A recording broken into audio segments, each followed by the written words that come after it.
നമുക്ക് എങ്ങനെ വിലയിരുത്താം? പോലീസിന്റെ ഭാഗത്തു നിന്ന് എത്രത്തോളം വലിയ വീഴ്ചയാണ് ഉണ്ടായത് എന്നാണ് അങ്ങേക്ക് തോന്നുന്നത് ഈ കാര്യത്തിൽ? പോലീസിന്റെ ഭാഗത്തു നിന്ന് ഗുരുതരമായ വീഴ്ച തന്നെയാണ്, യാതൊരു സംശയവുമില്ല. കാരണം പോലീസ് ഓഫീസേഴ്സ് അസോസിയേഷൻ ഇടതുപക്ഷ സംഘടനയുടെ അതിന്റെ പ്രസിഡന്റാണ് മ്യൂസിയം പോലീസ് സ്റ്റേഷനിലെ SHO, സബ് ഇൻസ്പെക്ടർ. അപ്പൊ അയാളാണ് അവിടെ ആവശ്യമായ പ്രൊട്ടക്ഷൻ കൊടുക്കേണ്ട EDക്ക്. പക്ഷെ അയാള് പ്രൊട്ടക്ഷൻ കൊടുത്ത് ഇല്ല എന്ന് ഇപ്പൊ നമുക്ക് എല്ലാവർക്കും മനസ്സിലായി. അയാളുടെ കൂടെ ഉണ്ടായിരുന്ന അസിസ്റ്റന്റ് കമ്മീഷണർ ഉണ്ടായിരുന്നു കന്റോൺമെന്റില്, അങ്ങേരും അവരുടെ ഭാഗത്തുനിന്ന് വൻ വീഴ്ചയാണ്. ED രഹസ്യമായിട്ട് അവിടെ വന്നു റെയ്ഡ് നടത്തി പോകാൻ ശ്രമിച്ചപ്പോൾ ആ വിവരം അറിഞ്ഞ് അവിടെ CPM തിരുവനന്തപുരത്തെ നേതാക്കന്മാരെല്ലാം തടിച്ചുകൂടി അവരുടെ അണികൾ വന്നു. ആ വിവരം അങ്ങനെ ഉണ്ടായപ്പോൾ തന്നെ മ്യൂസിയം പോലീസ് സ്റ്റേഷനിലെ SHO തന്റെ സീനിയർ ഉദ്യോഗസ്ഥന്മാരെ ഒക്കെ അറിയിച്ചിട്ട് ആവശ്യമായ ഫോഴ്സിനെ അവിടെ കൊണ്ടുവരണമായിരുന്നു. നമ്മൾ അറിഞ്ഞില്ല, ED രഹസ്യമായിട്ടായിരിക്കും ചിലപ്പം ഇവിടെ വന്ന് പരിശോധിക്കുന്നത്. അത് അറിഞ്ഞാല് ആ പോലീസ് സ്റ്റേഷൻ അതിർത്തിയിലുള്ള ആ SHO അല്ലെങ്കിൽ അസിസ്റ്റന്റ് കമ്മീഷണർ അല്ലെങ്കിൽ DOSP അവര് ഇത് അറിഞ്ഞ് അവിടെ പോയി ആവശ്യമായ പ്രൊട്ടക്ഷൻ കൊടുക്കാൻ ബാധ്യസ്ഥരാണ്. അതിവിടെ നടന്നില്ല. അതിനു പകരം ഇവര് രാഷ്ട്രീയം കളിച്ചു. അത് ED ജീവനക്കാര് പോലീസ് ഓഫീസറെ പോലെ തന്നെയാണ്. അവർക്ക് പലർക്കും പരിക്കേറ്റ്, 3-4 പേർക്ക് അവരുടെ കാറുകൾ അടിച്ചു തകർത്ത്.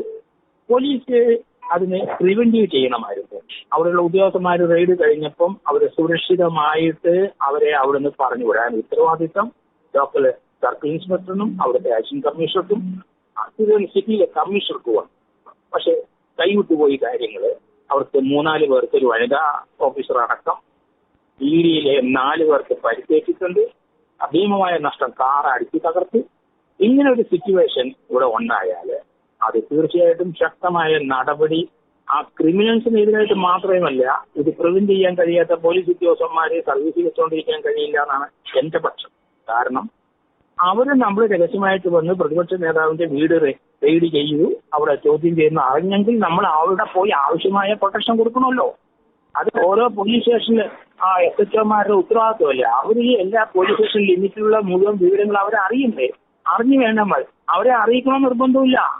അതുകൊണ്ടാണ് അതായത് പോലീസ് സ്റ്റേഷനിലുള്ള SHOമാരുടെ ഉത്തരവാദിത്തമാണ്. അവർക്ക് ഇന്റിമേഷൻ കിട്ടണമെന്നൊന്നും നിർബന്ധമൊന്നുമില്ല. ആ ഒരു പ്രശ്നം ഉണ്ടാകുന്ന പൾസ് അന്നേരം അറിഞ്ഞ് അതനുസരിച്ച് പ്രവർത്തിക്കുക എന്നതാണ് SHOയുടെ അവിടുത്തെ DOSP അല്ലെങ്കിൽ അസിസ്റ്റന്റ് കമ്മീഷണർ ചുമതല. അത് ഇവര് നിർവഹിച്ചില്ല. അവർ രാഷ്ട്രീയം കളിച്ചു എന്ന് തന്നെ പറയേണ്ടി വരും. അതുകൊണ്ട് അവരെയും കേസിലെ പ്രതിയാക്കേണ്ടി വരും. ED ജീവനക്കാര് ഇപ്പം അറ്റംപ്റ്റ് മർഡറിന്, കൊലപാതക ശ്രമത്തിന് വരെ 308 അനുസരിച്ചുള്ള മൊഴി കൊടുത്തിട്ടുണ്ട്. അത് 7 പേരെയോളം ഇപ്പൊ അറസ്റ്റ് ചെയ്തിട്ടുണ്ട്. അവർക്കൊന്നും ജാമ്യം കിട്ടാൻ സാധ്യതയില്ല. ED ജീവനക്കാരും സെൻട്രൽ ഗവൺമെന്റ് ജീവനക്കാരെ ആക്രമിച്ചിട്ടുണ്ടെങ്കിൽ തീർച്ചയായിട്ടും കേസ് CBIക്ക് പോകും. CBIക്ക് പോകുന്നതല്ല, CBIക്ക് പോകുന്നതിന് മുമ്പ് EDയുടെ കേസ്, ഓൾ ഇന്ത്യ ജൂറിസ്ഡിക്ഷനുള്ള EDയുടെ കേസ് ഡൽഹി വേണേ വീണ്ടും രജിസ്റ്റർ ചെയ്യാം. അവിടെ പോയാൽ തീഹാർ ജയിലിൽ ഇവിടുത്തെ അണികൾ പോയി കിടക്കേണ്ടി വരും. അതുകൊണ്ട് ഇതിനകത്ത് ഈഷ്ടിയെ കൊണ്ട് ആ കാറിന്റെ ഗ്ലാസ് അടിച്ചു തറത്തവരും, ഗ്ലാസിന്റെ കാറിനെ എറിഞ്ഞ് നശിപ്പിച്ചവരും, അതിന്റെ നേതാക്കന്മാരെ കൂടി അറസ്റ്റ് ചെയ്യേണ്ടി വരും. ഇതൊരു വയലൻസ് അല്ലേ നമ്മൾ കണ്ടത്? എല്ലാവരും കണ്ടതല്ലേ? അതിനകത്ത് നേതൃത്വം കൊടുത്ത ആ സംസ്ഥാന നേതാക്കന്മാർ 4-5 പേരുണ്ട്, അവരെ അറസ്റ്റ് ചെയ്യേണ്ടി വരും. അതുകൊണ്ട് സെൻട്രൽ ഗവൺമെന്റ് ഒരു ഏജൻസിയെ ഇതുപോലെ നിഷ്കരണം മർദ്ദിച്ച് അവരെ ജോലി ചെയ്യാൻ അനുവദിക്കുന്നില്ലെങ്കിൽ അത് ചെയ്തവര് പ്രതി തന്നെ ജാമ്യം ലഭിക്കില്ല, അവർ ശിക്ഷ അനുഭവിക്കും. അത് തന്നെയല്ല, അതിനകത്ത് CBIയുടെ അന്വേഷണം ഇനി വരാനുള്ള സാധ്യത വളരെ കൂടുതലാണ്. ഇവിടെ കേരള പോലീസ് ഇനി എന്ത് ചെയ്തു വെച്ചാലും ശരി CBI അന്വേഷണം ഉണ്ടാകും എന്ന് തന്നെയാണ് കരുതുന്നത്. അതോടുകൂടി ഈ കേസിന്റെ ട്രയലോ ഈ കേസിന്റെ തുടർന്നുള്ള നടപടികള് ഡൽഹിയിലെ അവരുടെ ഹെഡ്ക്വാർട്ടേഴ്സിൽ നിന്നായിരിക്കും ഇത് ഓപ്പറേറ്റ് ചെയ്യുന്നത്. അതുകൊണ്ട് ഇതിനകത്ത് ഈ പറയുന്ന രീതിയിൽ മാർക്സിസ്റ്റ് പാർട്ടിക്കാരുടെ അടുത്ത് ഞാൻ പറയുന്നത്, അവർ ഈ കാണിച്ചതൊന്നും ശരിയല്ല. ആ മാർക്സിസ്റ്റ് പാർട്ടിക്കാര് ബംഗാളിലെ അവിടുന്ന് പാർട്ടി അപ്രത്യക്ഷമായി കഴിഞ്ഞു, ത്രിപുരയിലും അപ്രത്യക്ഷമായി കഴിഞ്ഞു, കേരളത്തില് അതിന്റെ ലക്ഷണങ്ങൾ കണ്ടു തുടങ്ങി. ഇവിടെ ഒരു പ്രതിപക്ഷമില്ല. ഒരു പ്രതിപക്ഷം വേണമല്ലോ. അതുകൊണ്ട് മാർക്സിസ്റ്റ് പാർട്ടിയിലെ തീവ്രവാദികളല്ലാത്ത നല്ല ഉത്തരവാദിത്ത ബോധമുള്ള 2-3 പേര്, 4 പേര് ഇപ്പം കേരള ഉൾപ്പെടെയിൽ ആലപ്പുഴയിലെ MLA വന്നിരിക്കുന്നു. അതുപോലെ കുഞ്ഞികൃഷ്ണൻ വന്നിരിക്കുന്നു. അവർ 4 പേര് CPMന് വ്യതിചലിച്ച് റിബലായി മത്സരിച്ച് ജയിച്ചിട്ടുണ്ട്. അപ്പം പാറലായിട്ട് ഒരു CPM പാർട്ടി കേരളത്തിൽ കോൺഗ്രസ് പോലെ തന്നെയോ അതുപോലെ രീതിയിൽ തന്നെ പ്രവർത്തിക്കുന്ന ഒരു പാർട്ടി കേരളത്തിൽ ഉണ്ടാകണം എന്ന് തന്നെയാണ് എന്റെ അഭിപ്രായം. മറ്റൊരു കാര്യം, അങ്ങേക്ക് അറിയാം, പശ്ചിമ ബംഗാളിന്റെ അവസ്ഥ നമുക്കറിയാം. ഇലക്ഷൻ കാലത്തൊക്കെ എത്രയോ ആളുകളാണ് അവിടെ കൊല്ലപ്പെടുന്നത് എന്നുള്ളത്. അപ്പോൾ പശ്ചിമ ബംഗാളിലാണ് ഇതുപോലെ ഇഡിക്കെതിരെ ഇതിനു മുൻപ് ആക്രമണം ഉണ്ടായിട്ടുള്ളത്. അതേ സമാനമായ രീതിയിൽ കേരളത്തിലും ആക്രമണം ഇഡിക്കെതിരെ ഉണ്ടാകുന്നു എന്ന് പറയുമ്പോൾ ഉദ്യോഗസ്ഥർക്കെതിരെ എത്രത്തോളം ഗുരുതരമായ നടപടികൾക്കുള്ള സാധ്യതകളാണ് നിലനിൽക്കുന്നത് എന്നാണ് അങ്ങേക്ക് തോന്നുന്നത്? അല്ല, ഇതിനകത്ത് ഉദ്യോഗസ്ഥരെ പ്രതിയാക്കേണ്ടി വരും. മ്യൂസിയത്തെ അവിടുത്തെ SHO അസിസ്റ്റന്റ് കമ്മീഷനും ഒക്കെ ഇതിനകത്ത് പ്രതിയാവും. കാരണം അതൊരു നാഷണൽ ഏജൻസിയല്ലേ. അതിനോട് വിയോജിപ്പും അതിനോട് എതിർപ്പും ഒക്കെ ഉണ്ടെങ്കിൽ, രാഷ്ട്രീയപരമായ എതിർപ്പുണ്ടെങ്കിലും അവരുടെ അന്വേഷണത്തെ തടസ്സപ്പെടുത്താനായിട്ട് ഒരു പാർട്ടിക്കും കഴിയില്ല. ഭരണകക്ഷിയായാലും ശരി, പ്രതിപക്ഷമായാലും കഴിയില്ല. ബംഗാളിൽ അത് തന്നെയല്ലേ സംഭവിച്ചത്. അങ്ങനെ ബംഗാളിലെ അവിടുത്തെ ബംഗാൾ മമതാ ബാനർജിയുടെ പാർട്ടി നിശേഷം നശിച്ചില്ലേ? കേരളത്തിലെ CPMന്റെ ഈ ഗുണ്ടായിസം ഉള്ള ആൾക്കാരെ അത് കംപ്ലീറ്റ് ഈ കേരളത്തിലെ CPMനെ നശിപ്പിച്ച് അവിടെ മിതവാദികളായ അവിടുത്തെ CPM പ്രവർത്തകര്, MLAമാരും അവരൊരു പുതിയ പാർട്ടി രൂപീകരിച്ച് രംഗത്ത് വരുന്നത് നല്ലൊരു പ്രതിപക്ഷം ഉണ്ടാകാൻ. കാരണം കേരളത്തിന്റെ മനസ്സിലെ BJP ഇവിടെ ക്ലച്ച് പിടിക്കുമെന്ന് എനിക്ക് തോന്നുന്നില്ല. 3 MLAമാര് വന്ന സാഹചര്യം നമുക്കറിയാം. പക്ഷെ കേരളത്തിലെ ഈ അടുത്ത ഒരു 10 വർഷത്തിന് BJPയുടെ കാര്യങ്ങൾ മുന്നോട്ട് കൊണ്ടുപോകാൻ കഴിയില്ലെന്നാണ് എന്റെ റീഡിങ്. അതുകൊണ്ടാണ് ഞാൻ പറഞ്ഞത്, കോൺഗ്രസിന് ബദലായിട്ട് ഒരു CPMന്റെ നിരവാദികളായ ഈ അഗ്രസീവായിട്ട് ഉള്ള പൊളിറ്റിക്സ് കാണിക്കാതെ DOAK SFI ഗുണ്ടകൾ, അങ്ങനെയുള്ള ഗുണ്ടകൾ അല്ലാത്ത ഒരു പാർട്ടി നേരെ കെട്ടിപ്പിടുത്തെങ്കിൽ മാത്രമേ ഇവിടെ ഒരു പാർലമെന്റ് അല്ലെങ്കിൽ പ്രതിപക്ഷം ഉണ്ടാവുള്ളൂ.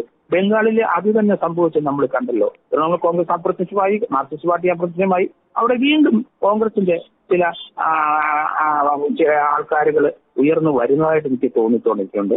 അതുപോലെ തമിഴ്നാട്ടിലെ നമ്മൾ കണ്ടല്ലോ, ജൻസിയുടെ പ്രവാഹം ഇന്ത്യയിൽ എല്ലായിടത്തും വന്നു തുടങ്ങി. തമിഴ്നാട്ടിലെ വിജയുടെ അതൊരു ജൻസി കൂട്ടമാണ്. കേരളത്തിലെ ഏകദേശം ഇപ്പോഴത്തെ മുഖ്യമന്ത്രിയുടെ പിന്നിൽ കേരളത്തിലെ ജൻസികളാണ് വന്നിരിക്കുന്നത്. മറ്റൊരു കാര്യം നമുക്കറിയാം, കോൺഗ്രസ് കയറി അധികാരത്തിൽ വന്നതിന് ശേഷമുള്ള ഏറ്റവും വലിയ ആദ്യത്തെ പരീക്ഷണ ഘട്ടമാണിത്. ഒരുപക്ഷെ വലിയ വിമർശനം കോൺഗ്രസിന് നേരെ കൃത്യമായ നടപടി ഉണ്ടാവുകയും ഇനി ഒരിക്കലും ഇത് ആവർത്തിക്കാതിരിക്കാനുള്ള നടപടികൾ സ്വീകരിക്കുകയും ചെയ്തില്ല എങ്കിൽ വലിയ വിമർശനത്തിലേക്ക് കോൺഗ്രസ് മാറാനുള്ള സാധ്യത കൂടുതലല്ലേ? അതുകൊണ്ട് നടപടി ഗവൺമെന്റിന്റെ ഭാഗത്തുനിന്ന് എന്തൊക്കെ ഉണ്ടാകുമെന്ന് നമുക്ക് പ്രതീക്ഷിക്കാം. അല്ല, ഗവൺമെന്റ് ഭാഗത്ത് ശക്തമായ നടപടി എടുക്കും. പക്ഷേ EDയുടെ കാര്യമായതുകൊണ്ട് തീർച്ചയായിട്ടും അത് CBI തന്നെ രംഗത്ത് വരും. അതുകൊണ്ട് ഇതിനകത്ത് കോൺഗ്രസിനെ നമുക്ക് കുറ്റപ്പെടുത്താൻ കഴിയില്ല. കാരണം അത് ആഭ്യന്തര വകുപ്പ് മന്ത്രി ഇതിനകത്ത് ഇടതുപക്ഷ പോലീസ് ഓഫീസേഴ്സ് സംഘടനയുടെ നേതാവിനെ തന്നെ ആ മ്യൂസിയത്തെ അവിടുത്തെ SHO ആക്കി പോസ്റ്റ് ചെയ്തു.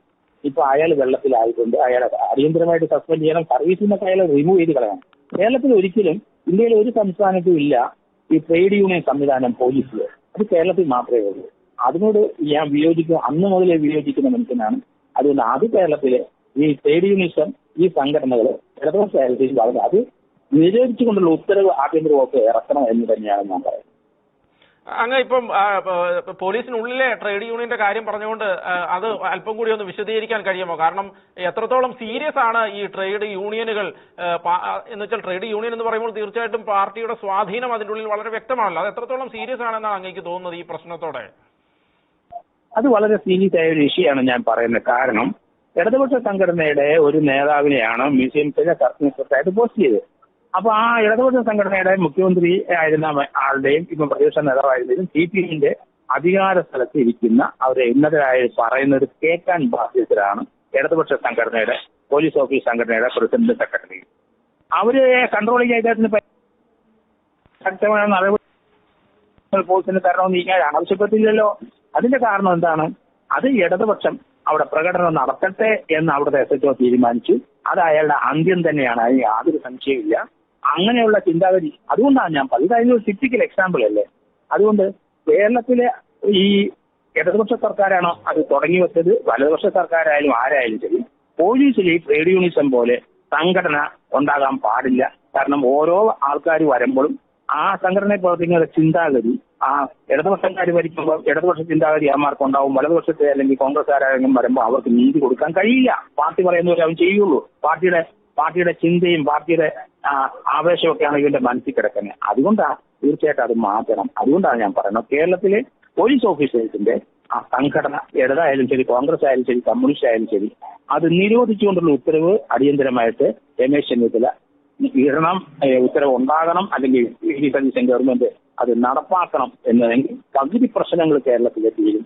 ഇപ്പം കഴിഞ്ഞ 10 വർഷമായിട്ട് നമ്മൾ റോഡിൽ കൂടെ ഒക്കെ നടക്കുന്നുണ്ട്, മനസമാനമായിട്ട് നടന്നു. DYFI SFI പിള്ളേരെയൊക്കെ CPM ഒതുക്കി നിർത്തി. കാരണം പോയതിന്റെ പിറ്റേ ദിവസം അവര് കൊടിയും പിടിച്ച് റോഡിൽ ഇറങ്ങി. മനസമാധാനം പോയില്ലേ നമ്മുടെയൊക്കെ. അതുകൊണ്ട് ആദ്യം ചിന്തിക്കണം, ജനങ്ങള് CPMന്റെ ഈ രീതിയിലുള്ള അതിക്രമങ്ങൾക്കൊന്നും ജനങ്ങളുടെ സപ്പോർട്ട് ഇല്ല. അവരെ അണികൾ വീണ്ടും പൊളിഞ്ഞു പോകാനുള്ള ലക്ഷണം തന്നെയാണ് ഇപ്പോഴത്തെ ഈ അക്രമം കണ്ടപ്പോൾ എനിക്ക് തോന്നുന്നത്.